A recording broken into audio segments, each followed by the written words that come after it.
What's up, YouTube? Tonight I want to do a real short video on how to reduce the noise that everyone complains about with Equalizer weight distribution hitches. This is a 14,000 pound weight distribution hitch or 4-point hitch with sway control. That's pretty common, and it's a great hitch. I have two of these. I have one for my RV and I have one for this cargo trailer. I wanted to give you just an idea. This is a V-nose cargo trailer, and I'll tell you why that's important here in just a minute.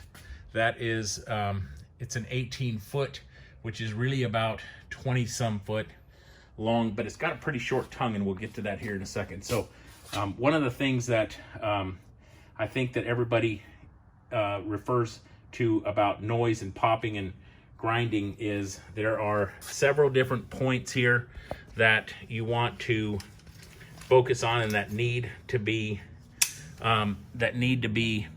lubed, and that's right in here and right in here. And that actually is also, if you can see that, here and there. That's a, hold on, I'm sorry. There, here we go. So right in there is a better way to see all of that area needs to be lubed. Now the problem is that I think what everybody gets is they get a short, small tube of lithium grease from Equalizer or somebody else, and it just comes in a tube. And the lights went out here in just a minute, but you'll be able to see this. So what it is that some of those squeeze tubes don't have enough area to get everything in there. So after a couple of thousand miles, that grease starts to wear out. Now here's what the point of that is that I just did a 33-day trip with 9,000 miles. You can hear my pup in the back. 9,000 miles. Did actually 9,400 miles, 33 days. In 2,000 miles, that grease was worn out, and it was wearing right in that area where you see all this white grease. Now, I'm going to show you what I picked up. I picked up a can of this Blaster white lithium grease. You can get this anywhere. I don't know where I got this, probably Lowe's or something like that. These guys are pretty common. You can find them any hardware store, any place, any auto parts store, any Kragen's, any Walmart, any Lowe's, Home Depot, whatever. The reason I got that is, and the reason I think it's important is, definitely got to shake this up. And when you spray that, do yourself a favor and turn it upside down. And it's dirty and it's messy, but I actually did this almost every morning. And the reason I say that I thought it was important is that within after a couple of applications, and I did that on both sides, it looks filthy because it just came off the road, but the noise level decreased 100% and the wear decreased 100%.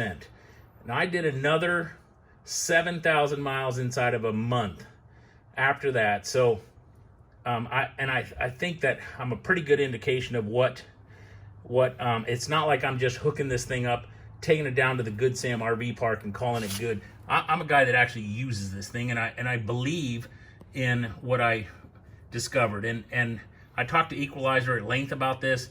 They said you got to keep them greased, you got to keep them lubed up, and that the weight of this bar here, as long as it's lubricated, reduces the wear. So I also, see if I can get your pocket knife in here. I also bought this thing here, and you can barely see it, but look on Equalizer's website.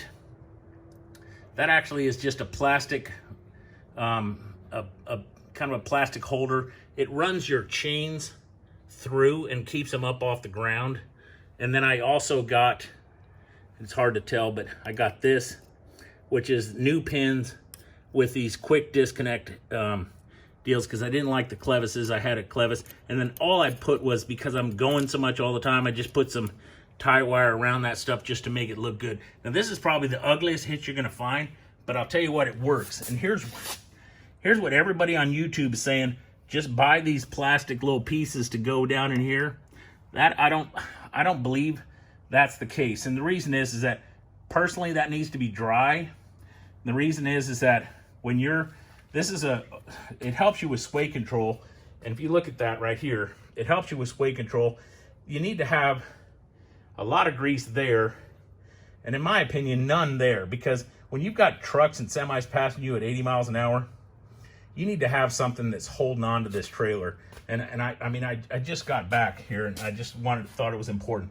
I put a lock on there just so that I keep all of my electrical wires tied up. That's kind of how I run it. So the other thing is that if you are buying this to set it up, you got to measure from here, right here, back somewhere around 27 to 32 inches. The reason I pointed out about that V-nose is I have limited room here, and I got to 28 inches. You put these bolts into here, they don't turn. Hang this bracket on here, tighten that down. These bolts will already be sticking through here, and then you just tighten these up. This whole process takes less than 30 minutes. Both sides. That's the other one. And I got that all set up. So if you have any questions, leave a comment, and I'll go ahead and respond.